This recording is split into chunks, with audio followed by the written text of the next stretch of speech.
5 और 6 नवंबर 2 दिन सीईटी की परीक्षा, कॉमन एलिजिबिलिटी टेस्ट, एक बहुत बड़ा यदि एक प्रोजेक्ट है हमारा। 11 लाख ऐसे फॉर्म भरे हैं हमारे जो परीक्षा देने वाले परीक्षार्थी हैं अपनी नौकरी के लिए। ये ग्रुप सी के लिए किया जा रहा है। तो ग्रुप सी में +2 के जो विद्यार्थी हैं, +2 पास जिन्होंने किया हुआ है वो एलिजिबल हैं, उन्होंने एग्जाम देना है। तो 5 और 6 6 साल 5 और 6 2 दिन। इसमें सारे प्रदेश में लगभग 2000 सेंटर हमने उनको ऑफर किए हैं। अब जो कंपनी है वो 2000 का उपयोग करती है या कम में काम चलाती है। 5 जिलों में अभी उनकी रिपोर्ट थी कि यहाँ सेंटर ना दिए जाए, हर कोई अपने अपने हिसाब से सेंटरों को उपयोग करता है। तो 5 जिलों में जैसे दादरी जिला है, झज्जर जिला है, रोहतक जिला है, जींद है एंड नूह है। तो ऐसे 5 जिलों में सेंटर वो नहीं बनाएंगे, बाकी सब 17 जिलों के अंदर ये सेंटर बनेंगे 4 शिफ्टों में। 2 शिफ्ट 5 तारीख को, 2 शिफ्ट 6 तारीख को। ये 5 जिले सर कंपनी के कहने पे है या अपनी कोई? हमारा भी उसमें, हमारा भी पुराने, हमारे जो HPSC और हमारे जो स्टाफ सिलेक्शन कमीशन उनकी भी जो रिपोर्ट्स हैं और हमारा स्कूल एजुकेशन बोर्ड उनकी भी रिपोर्ट्स हैं। इन जिलों में नकल के चांसेस ज्यादा होते हैं। एक ही मात्र कारण है और कोई कारण नहीं है। हमने हालांकि कहा कि उसमें से जो अच्छे सेंटर हैं जो नकल नहीं होती है उनको लगाया जा सकता है, लेकिन इस बार तो अभी पूरा जिला छोड़ा है। अगली बार में हम ऐसे कुछ स्कूलों को छांटेंगे जहां इस प्रकार की प्रवृत्ति नकल की नहीं है।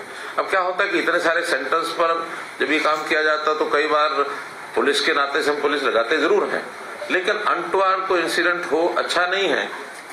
Let us play safely. तो उस नाते से हमको उन जिलों में भी ना करके, बाकी हमारे पास हैं सारे सेंटर्स हैं।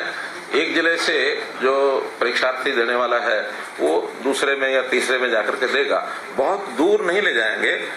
आसपास का एडजॉइनिंग या adjoining to adjoin, next adjoining, उसी 2 जिलों में। इसके लिए ट्रांसपोर्ट की व्यवस्था उनका सारा उन्होंने अपना सिस्टम बना लिया हमारे परिवहन विभाग ने, कि सबको ट्रांसपोर्टेशन पर उनका प्रवेश कार्ड दिखा करके जाने की अनुमति होगी।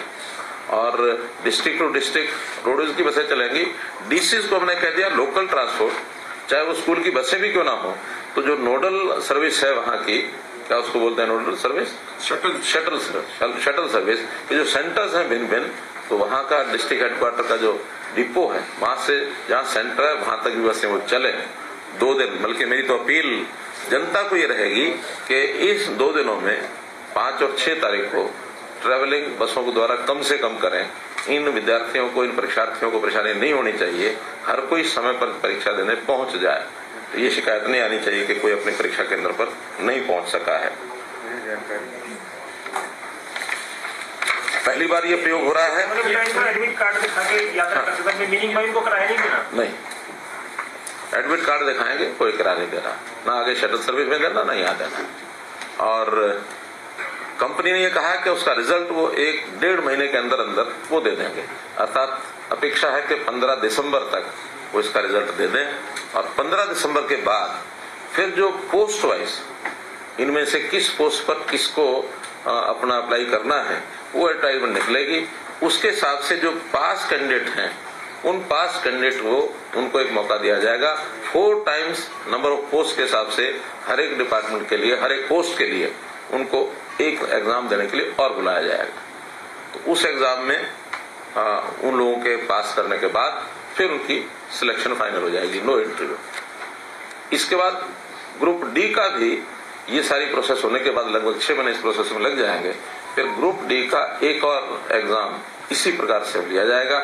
उसमें कोई दूसरा एग्जाम नहीं होगा, केवल मेरिट के आधार पर जो प्रायोरिटी उन्होंने डिपार्टमेंट की दी हुई होगी उस डिपार्टमेंट की प्रायोरिटी के हिसाब से जो ऊपर के जो मेरिट के टॉप के जो लोग हैं as per number of seats उनको सिलेक्शन कार्ड दे दिया जाएगा। तो इस प्रकार का ये कार्यक्रम। प्रदेश के लिए भर्ती होंगी सर? हाँ जी, इसमें जो लाखों बच्चे इसमें लेंगे, हाँ, उसमें कितनी भर्ती हमारे प्रदेश के बच्चों के लिए? नहीं, ऐसा कोई इसमें कोई वो रिजर्वेशन नहीं है। हाँ, ऐसा नहीं है। जो जिन्होंने फार्म भर दिए हैं, 11 लाख ने फार्म भरे हैं।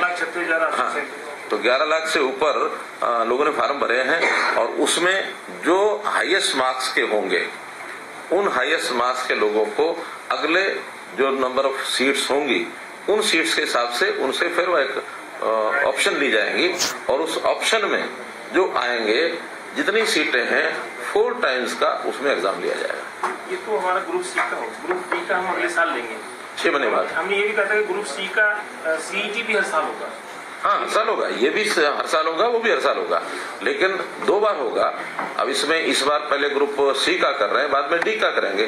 दोनों एग्जाम लेने के बाद अगली बार फिर तय भी कर सकते हैं कि इसको पलट भी सकते हैं, पहले ग्रुप डी का ले लेंगे फिर सी का ले लेंगे। लेकिन अब सी वालों में जो +2 होते हैं वो सभी भरते हैं और सी वाले में तो दोनों भर सकते हैं, दोनों नहीं +2 के भर सकते हैं। डी में दोनों भर सकते हैं, डी में तो 10वीं पास भी होगा और +2 भी होगा और उससे ऊपर के भी सब लोग होंगे। तो बहुत से लोग कॉमन भी हैं जिन्होंने सी भी भरा है, डी भी भरा है। तो आज जो सी वाले हैं वो तो सब जाएंगे, बाद में जो डी वाले हैं उन्हीं का एग्जाम उसमें भी लिया जाएगा। सर ग्रुप सी में इंटरव्यू होगा? नहीं, इंटरव्यू नहीं होगा, न सी में होगा न डी में होगा। थोड़ा सा क्लैरिफाई कर दो, ग्रुप सी में जो अब पेपर पास करेगा, जब ग्रुप डी की भर्ती होगी तो ग्रुप डी का सीईटी जो होगा वो उसको बैठना पड़ेगा ना? हाँ, बैठना पड़ेगा। तो ग्रुप डी का भी टेस्ट उसको पास करना पड़ेगा। हाँ, अगर ग्रुप सी का भी वो पेपर दे रहा है, पास हो या ना हो, अगर उसने डी का भी देना है तो डी का एग्जाम दे सकता है। लेकिन डी के एग्जाम वाले ही डी में नौकरी में जाएंगे, सी वाले डी में नहीं जाएंगे, डी वाले सी में नहीं जाएंगे। एग्जाम दोनों का अपना अपना होगा। वो 3 वर्ष तक इसी फीस में जितने एग्जाम देने सारे दे सकता है। किसी ने इम्प्रूव भी करना है, मानो इस बार नहीं वो पास हो सका या उसके अंक कम रह गए, 4 टाइम्स में भी उसकी बारी अगले एग्जाम उसके लिए पोस्ट के लिए नहीं आई, if he wants to improve it, वो इम्प्रूव कर सकता है। 3 साल के बाद अगर फिर कोई देना चाहेगा तो उसको दोबारा से अपना फॉर्म भर के फीस देनी पड़ेगी। उसको 3 चांस मिलेंगे, मतलब 3 चांस 3 चांस नहीं, 3 ग्रुप डी के, 3 ग्रुप सी के, हाँ जो भी, और उसके बाद इम्प्रूवमेंट के, वो चाहे हर 6 महीने बैठता रहे। सर इसमें रिजर्वेशन रहेगी जो इसमें स्टेट की नहीं है, लेकिन बाकी रिजर्वेशन जितनी भी हैं वो सब होंगी। SC की है, BC की है, या वो जो हमारे स्पोर्ट्स कोटा है, सबकी मेरिट अलग, वो अलग अलग होगी। सर एक एनवायरमेंट से रिलेटेड आपका और रह गया इसको कुछ हमारे पास जो बताना? मैं तो अब इसके बाद इतना ही बताना चाह रहा हूँ कि हमारे डिपार्टमेंट ने बहुत सी पिछले 8 साल में जो सुखद बदलाव हुए हैं